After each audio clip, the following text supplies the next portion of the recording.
Skullgirls combos are too hard. I'm literally not smart enough to memorize these long combos. The execution is crazy. I'm pressing buttons, but nothing is coming out. I don't know what I'm doing wrong, and I feel stupid because everyone else can do these combos but me. Does this sound like you? You sound like someone who's new to fighting games or just Skullgirls. And in other words, you sound like me when I first started learning fighting games a few years ago. I'm making this video because I understand the frustrations with learning a fighting game for the first time, and I'd like to demystify some of the questions that absolute beginners have about learning the game. Hopefully this video will prove as a good resource for someone who's motivated but needs a little more direction to foolproof the learning process. Today, I'll be covering combos, but I'm not going to talk about the IPS system, Undizzy, or how to build combos. I'm going to talk about the tips and tricks and the mindset you should have when you learn a combo for the first time. This is the sort of thing that no one covers in any tutorial, the stuff I wish I knew earlier when I started. The stuff isn't easy, but rest assured if you're willing to put in the effort, you'll master the skill. But to learn the combo, you'll first need to be able to read them. Like take this combo. Like 2LK, 2MP, 2HP, what is this alphabet? If you're looking at this for the first time, you're probably thinking, like, what the heck is this, right? Let's break it down. Skullgirls is a game that has 6 buttons for punches and kicks with 3 different strengths, light, mediums, and heavies. If you crouch, you do a crouch version, and if you're in the air, you'll do an aerial version. For fighting games, we typically use numpad notation to address the directions. 1, 2, 3, 4, 5, 6, 7, 8, 9. With 1, 2, 3 being crouch motions, 4, 5, 6 being standing buttons, and 7, 8, 9 being jumping buttons. Sometimes you'll see C or J in the notation, but they just mean crouch or jump. So now you know how to read them. Now what? I won't cover motion inputs or physically executing them. And I won't go over stuff that's already in the tutorial. There's a lot of video guides on that already, because this is a very common question. But I will explain how to do combos. If you've gone to the wiki to find a combo, you'll probably note that there's a video guide showing a visual of how to do the combo. Generally, there's going to be a list of tips on the side. Here's a sample combo I was mentioning earlier. It looks really long.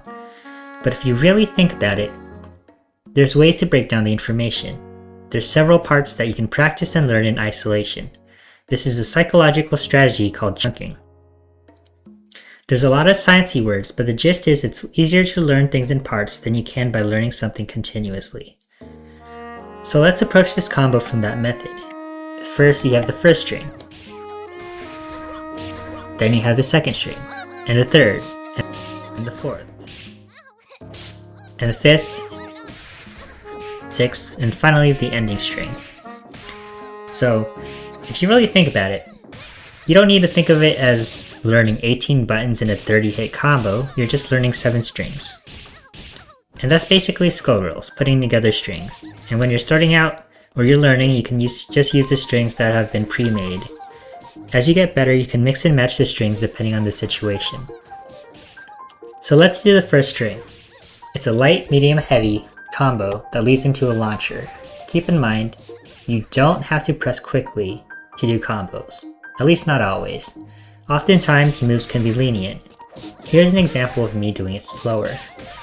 If you find that while practicing you're pressing the combos, but it's not comboing, you're pressing too slow.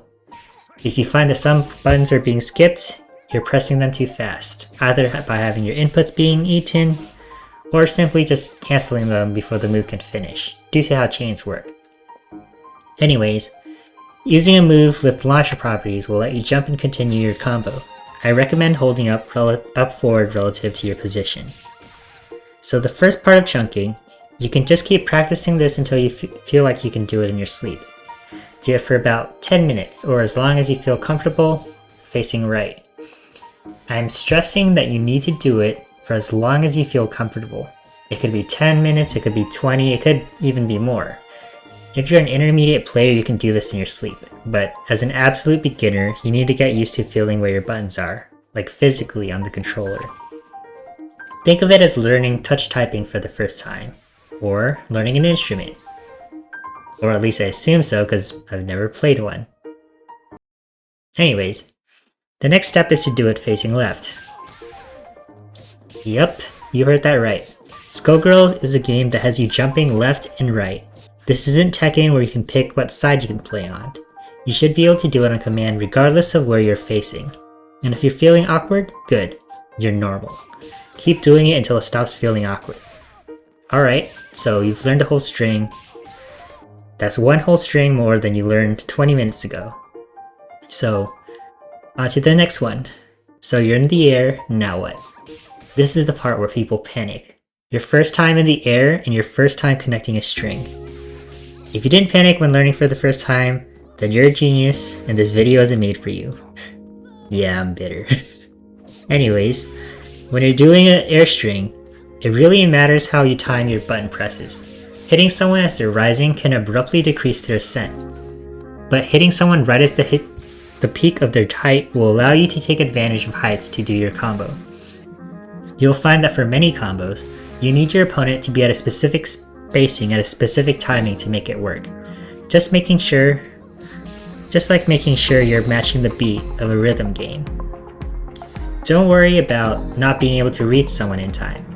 Launchers typically have a lot of hits done and are pretty lenient to continue the combo counter with the next move. And most launchers will allow you to super jump by default afterwards. For this specific combo, as you referenced the original video, you'll see that Cerebella does the jumping medium kick, jumping heavy kick immediately instead of until the peak of the jump. Here's what happens if you don't delay the jumping medium kick. Here's what happens if you don't delay the jumping heavy kick. In both scenarios, the JHK misses as it's dependent on the time and location relative to the JMK. So once you get the timing down, repeat the same method as the first string until you're comfortable doing it on both sides.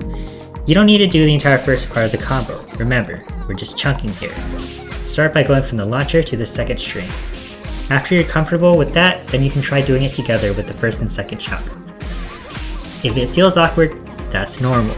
Even if you've learned the first chunk, putting something new in the mix can mess everything up. You're still learning. Don't worry, do it until you're comfortable. Alright, nice. Now you'll notice there's a little red bounce here. Red bounces occur once per combo, and are very valuable specifically because they can only be used once. They basically allow you to connect strings that you wouldn't be able to otherwise. This specifically is called a pickup with an OTG, or off the ground. If you attempt to OTG someone while using up red bounce, they can take away from your combo and end it prematurely. I know this route uses OTG here because, well, the combo specified it, but you can save it through something called a restand, which I'll cover later. The second ground string is straightforward. Learn it the same way as you did the first string. Do it on its own both sides till you feel comfortable. Then perform it just by linking it after the ending button, after your second string. The good thing is, since it's falling down, you don't need to set up the entire first and second chunk to learn it. But of course, once you do feel comfortable, feel free to try all three chunks together. Alright, second air string. Now, pay attention. As mentioned before, it's really important for the timing and spacing that you press the button. In this example, you can see that you need to use JMP JHK to restand in order to allow yourself to follow up with the final ground string. For the JMP JHK, pay attention to the video example. You literally force a character to stand by hitting them a certain way instead of making them bounce. Usually you can do this by doing a stabilizing route close to the ground. If you mess up a restand and no longer have OTG, your combo will end since the opponent can take away. In this specific case, you can see that the jumping medium punch can be delayed to the peak of the jump arc, and the jumping heavy kick must be delayed. The JHK is hitting the opponent right as they're standing. If your button doesn't have enough hits done, the delay might be an issue, but thankfully, Cerebella's jumping medium punch has plenty of hits done.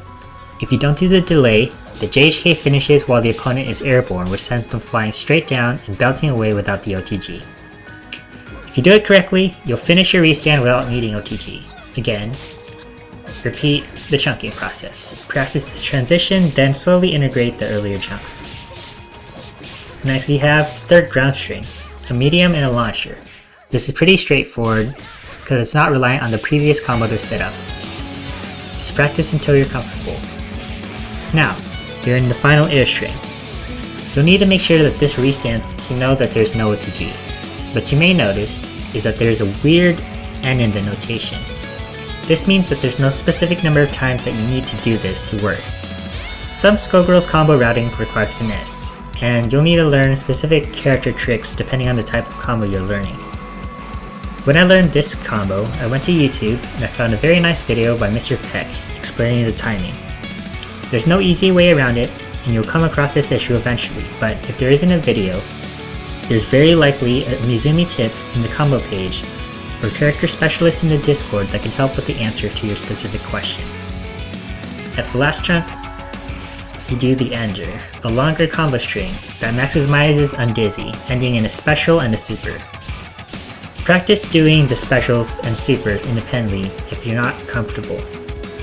As I mentioned before, motion inputs are hard, but there's other resources online.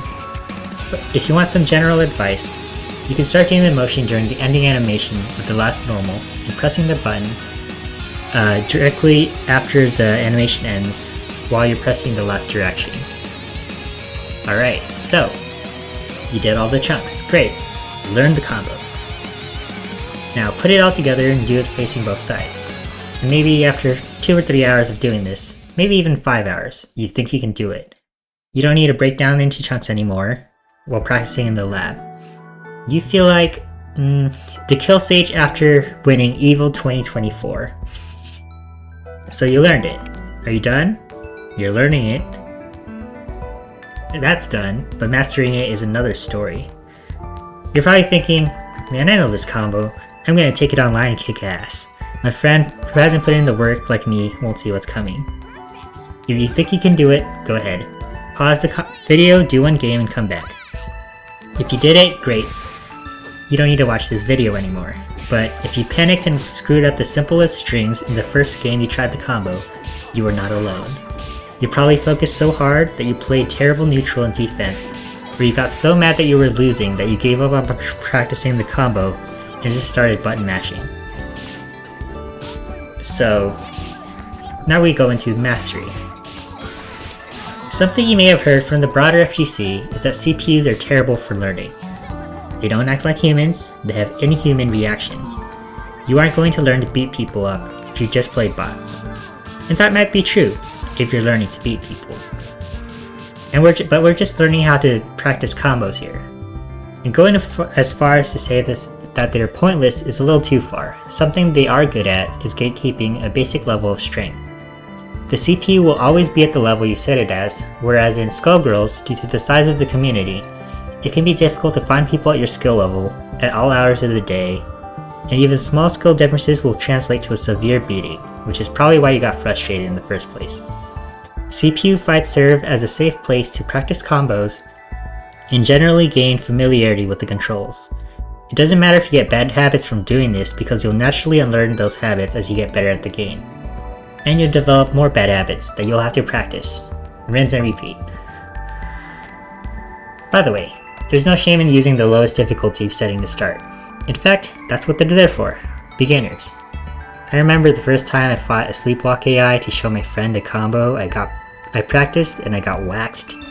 That was embarrassing, but it'll make for a fun memory when you eventually do get better at the game. Just get used to being able to start your combo while facing live pressure. Keep playing until you can do it without being stressed out or having to actively think about doing it. Your starter will be a low, but if you learned about IPS, you should know that you can use your character's jump in as a high to start pressure and then begin your combo without worrying about undizzy. Maybe you're only comfortable doing a few strings in the combo. That's fine, just keep doing it, and as you get more live practice, you'll eventually get used to it. At this point, you should be pretty comfortable and you can take it online. You might forget about it or drop it, but at this point, the muscle memory should be developed enough that you can naturally autopilot while focusing on fighting your opponent. Congratulations, you learned the first impossibly difficult Skullgirls combo as a beginner. You can use these strategies to learn more combos in the future, and the more combos you learn, the easier learning new ones will be. These strategies should generally apply to any combo you learn. There won't be exactly 7 chunks or the exact number of air strings or the exact number of ground strings, but the general concepts of chunking and troubleshooting will still apply. That pretty much sums up this video. Oh, and welcome to the FGC. Hey, is it worth it? Oh yeah, it's worth it. If you're strong enough.